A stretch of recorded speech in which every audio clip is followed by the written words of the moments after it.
நம்ம ரீசெண்டா ஒரு ரைடிங் க்ளோஸ் ஆர்டர் பண்ணியிருந்தோம். அதை வெற்றிகரமா அன்பாக்சிங் பண்ணிடலான்ட்டு அதுக்கேற்ற மாதிரி இடத்த அரேஞ்ச் பண்ணியிருந்தோம். பட் நமக்கான இடம் கிடைக்கவே இல்லை. இந்த முறை நம்ம கீழே உட்காந்துதாங்க அன்பாக்சிங் பண்ண போறோம். ஃபைனலா ஒரு இடத்த கண்டுபிடிச்சு உட்காந்துட்டோம்.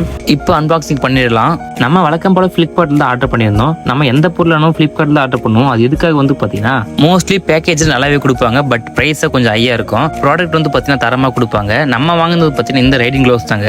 எனக்கு இது கலர் வந்து பாத்தீங்கன்னா ரொம்பவே பிடிக்கும். நம்ம யூஸ் பண்ற ஹெல்மெட் அண்ட் ரைடிங் ஜாக்கெட் வந்து பாத்தீங்கன்னா மோஸ்ட்லி இந்த கிரீன் கலர்ல தான் இருக்கும். ஃபைனலா இந்த ரைடிங் க்ளோஸ் அன்பாக்சிங் பண்ணா உண்மையிலே தரமா இருக்குங்க. நமக்கு ஏத்த பட்ஜெட்ல வந்து பாத்தீங்கன்னா நல்ல க்ளோஸ் தான் இருக்கு. ஆல்ரெடி நம்ம சேம் பிராண்ட்ல இது மாதிரி க்ளோஸ் வச்சிருந்தோம். பட் அதுல வந்து பாத்தீங்கன்னா ஸ்டாப் வந்து பாத்தீங்கன்னா ரொம்பவே தேஞ்சு போச்சு. ஸோ இது வந்து பாத்தீங்கன்னா வேகா பிராண்ட் தாங்க. இதோட யூசர் எக்ஸ்பீரியன்ஸ் நான் அடுத்த போஸ்ட் பண்றேன். இது வந்து பாத்தீங்கன்னா கைக்கு கம்ஃபர்டபுளா கண்டிப்பா இருக்குங்க. இதை நம்ம பைக் ரைட் பண்ணும்போது போட்டுன்னு கண்டிப்பா வேற மாதிரி இருக்கும். இந்த க்ளோஸ் கையில போட்டோன்னே இப்போ பைக் எடுத்து ரைட் பண்ண தோணுது. பட் இப்போதைக்கு வந்து பாத்தீங்கன்னா எல்லாத்தையும் ஸ்டாப் பண்ணி வச்சிருக்கோம். உங்களுக்கு இதோட பை லிங்க் இன்னும் மறக்காம கமெண்ட் பண்ணிட்டு போங்க. பின் பண்ணிடுறேன். வேற மாதிரி சம்பவம் பண்ணலாம்.